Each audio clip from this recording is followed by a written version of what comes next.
Over the decades, the People's Republic of China has sold to the world the narrative that it is a self-contained power and has no ambition of coveting territories of other nations.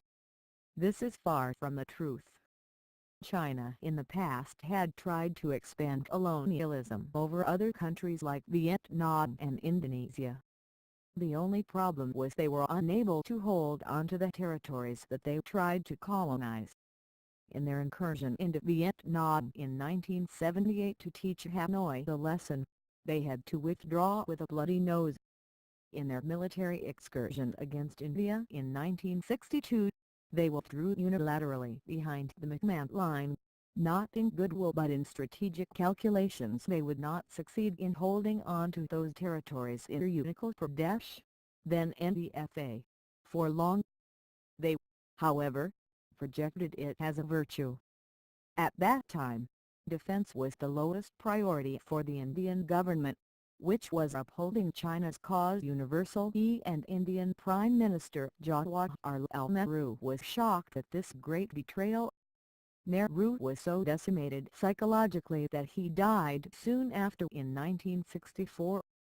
At that time China was not a powerful military state, but its army was battle-tested with revolutionary zeal. It invaded Tibet, a quasi-independent country at least, in 1951. The other narrative that China created was that unequal treaties were imposed on a weak China, and this was expanded to gradually claim historical Chinese territories, expanding deep into Soviet territories in Central Asia. China creates its own history. It had no locus standi in the demarcation of territories between Tibet and India in the 1914 Simla Accord because Tibet was not Chinese territory at that time. China had only an ambassador in modern parlance, in Lhasa. By its shrill and bellicose opposition to the 14th Dalai Lama's visit to Tawang and the entire state of Arunachal Pradesh, and connecting this whole issue to the India-China border talks, China may have scored some negative points. It has affirmed that the Dalai Lama remains central to China's Tibet policy, and that Tibetans do not endorse Beijing's position on Tawang and the whole of the state of Arunachal Pradesh. By renaming 6 Arunachal Pradesh towns in Chinese on the pretext of standardization of Chinese names, Beijing has exposed its real game plan on the border issue and tried to make it the territorial issue. Chinese Foreign Ministry spokesman Wu Tixiang said the renaming supported China's territorial claims. These names reflect from another side that China's territorial claim over South Tibet is supported by clear evidence in terms of history, culture and administration. This is a bizarre argument, bereft of any logic. Mampas living on both sides of the border do not prove anything for China's arguments. It can be turned over on its head that Mampas are historically Indians and the Mampa inhabited areas held by China should be returned to India. Neither side should indulge in such type of arguments. In ancient times tribes moved across places and regions and settled down where suitable. This does not mean that entire tribes moved. China was once ruled by the Mongols. Using twisted logic can it be argued that China belongs to Mongolia? There are numerous such examples. The Indian Foreign Ministry spokesman gave a suitable reply. Changing of names in another country does not translate into ownership.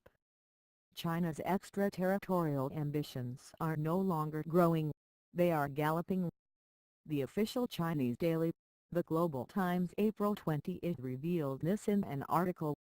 It quoted Su Guanbaiyu, the senior advisor to the China Arms Control and Disarmament, saying the following: China will build 10 more bases for 6 aircraft carriers, adding that they can be built around countries friendly to China, like Pakistan.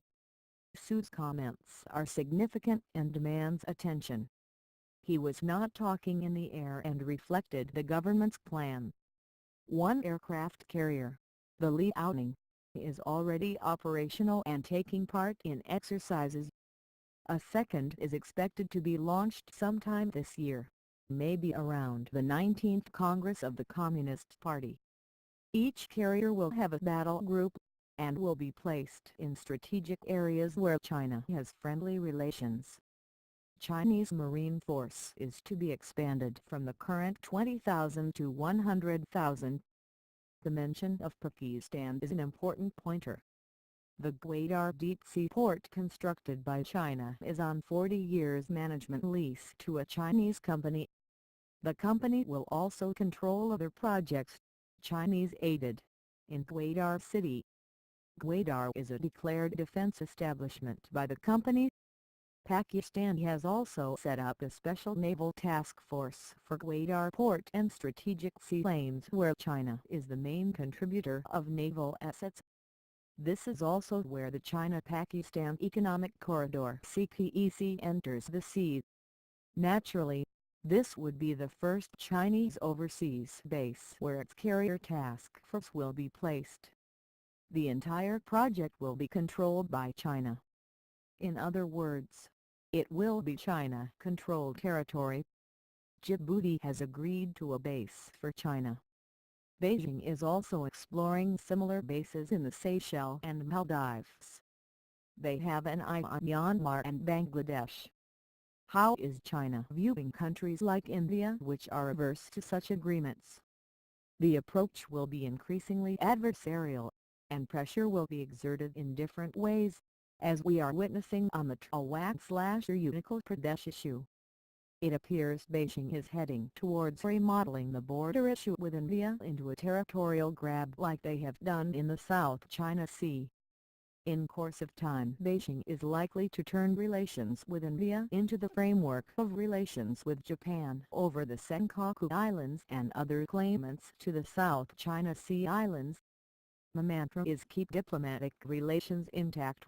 Trade and economic relations should continue, but also use the levers of power periodically. Massive propaganda. Where India is concerned, China's three-warfare strategy is unfolding. This encapsulates media warfare, which is reflected in official media articles and official statements, psychological warfare, not in full force yet but can be a double-edged sword. Some of the PLA's incursions are examples, but has been kept within limits. Legal warfare, naming Arunachal Pradesh towns in Chinese as discussed above. This kind of warfare is still being formed, but may go up intermixed with media warfare and psychological warfare. These are the makings of an unhappy situation. Things are going to unfold gradually,